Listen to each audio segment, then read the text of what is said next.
Alors en fait, elle est née d'un concept de Monsieur le maire, à l'époque qui était adjoint à la culture. Donc c'était un événement qui a été créé en 2003. Voilà. Et Françoise Chamagne, donc coordinatrice artistique, avait déjà depuis le début. Depuis le début, voilà. C'est une longue histoire. Voilà, cet événement culturel qui mêle le patrimoine naturel et les arts. Donc c'est un mariage entre les arts et la nature. Voilà.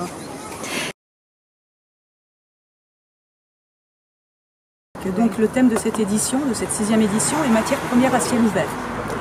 Alors en fait à l'origine, c'est une réflexion non pas forcément artistique et esthétique, mais une réflexion sur le monde dans lequel on vit. Parce que, comme vous le savez, on vit dans un monde où tout va vite, voilà. Et donc on s'est rapproché sur de vraies valeurs qu'offre également la nature. D'où la matière première, comme le bois, la pierre, le métal. Voilà. Et la matière première, c'est aussi la source d'inspiration des artistes. Chacun a sa matière propre avec laquelle il exprime son univers. Donc c'était intéressant d'avoir 12 artistes, 12 expressions différentes, 12 matières à rêver, à réfléchir, 12 matières à création. Alors ils viennent de toute la France, on a fait un appel à projet par les réseaux artistiques et on a eu 71 réponses d'artistes venant de tous les coins de France, dont le plus loin vient de Marseille.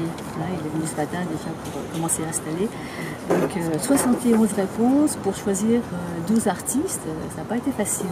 J'ai insisté sur l'impact visuel de l'œuvre, parce que le parc est grand, on a du recul, ce qui est intéressant cette fois. Les fois précédentes, les œuvres étaient dans des sentiers, donc enfermées dans les jardins. Et là, on a une vue beaucoup plus globale, donc c'était important que les œuvres se voient de loin.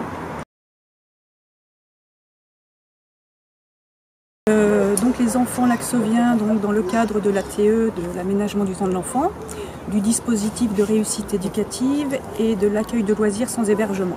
Donc il y a eu une œuvre collective de tous ces enfants, donc pour une 13e parcelle qui se situe donc dans le haut du parc. Oui, c'est justement le concept de ce concept. Oui. Voilà, les œuvres doivent traverser les saisons, puisque le lancement est donc samedi 17. Et l'événement se termine donc au mois de mars 2017.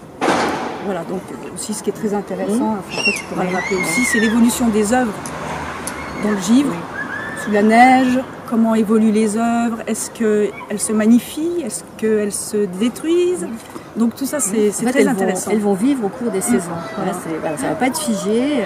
Vous allez les voir toutes neuves samedi prochain et puis il faudra revenir pour les voir évoluer, recevoir la neige, recevoir la pluie, peut-être se couvrir de mousse, on ne sait pas quoi. Donc il faut revenir, c'est sûr.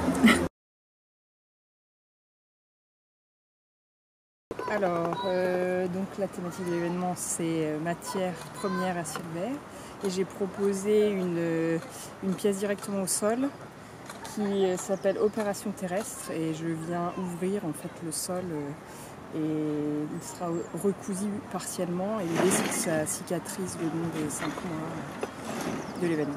L'œuvre s'appelle Pierre Sauvage. Pierre Sauvage, pourquoi? C'est toute une réflexion sur la mer en Lorraine, les fossiles, les pierres qui ressortent de tout ça. Donc cette amanite, elle est faite à base de grillage, rempli de journaux. Ensuite, tout ça s'est tourné. On met des armatures, on met de la bande armée, on fibre. Et il y aura une finition à base d'enduit chaud et ciment, qui va donner un peu le caractère minéral à la manite.